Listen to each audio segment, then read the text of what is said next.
gaya ng gasolina, alcohol, mantika, thinner, pintura. Yan po yung Class B fire. Tapos Class C, yan po yung mga fire from live electrical appliances and equipment. Yan yung mga dikuryente kagamitan natin. Hindi lang siya basta dikuryente, dapat live o may kuryenteng dumadaloy. Yun ang Class C fire, okay? So, paano gamitin ang fire extinguisher? Tandaan lamang po yung acronym na TPAS. Pag sinabing TPAS, ano yung T? Twist the pin. So, paano i-twist yung pin?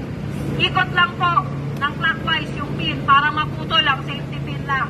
Okay? Pag natanggal na yung safety pin lock, T, pull the pin. Tapos, A, aim the nozzle at the base of the fire.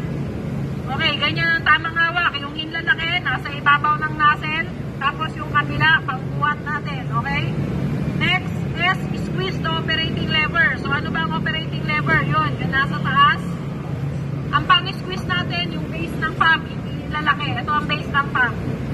Tapos, sunod na is sweep in side-by-side motion. Okay? Dahan-dahan lang po ang pagsusweep para tamaan natin yung buong fuel. Pag sinabing base of fire, yun po yung bagay na nasusunog, ha? Hindi yung flame. Tapos, pag nagpatay tayo ng apoy, tandaan po yung tamang distance natin. Ano yung distance natin away from the fire? Hindi pwedeng masyadong malapit, hindi rin pwedeng napakalayo.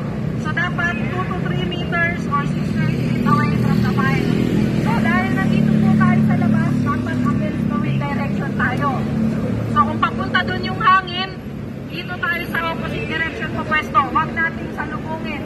Kasi, pag sinalubong nyo yan, natural, mapupunta sa inyo yung apoy, yung usok, yung chemical ng fire X, hindi nyo tatamaan ng base of fire. Nakuha po?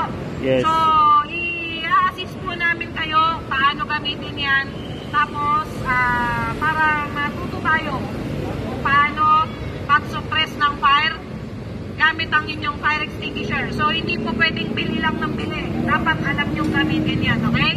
So, ang papatayin natin, Class B fire, tubig na may halong gasolina at diesel. Okay po?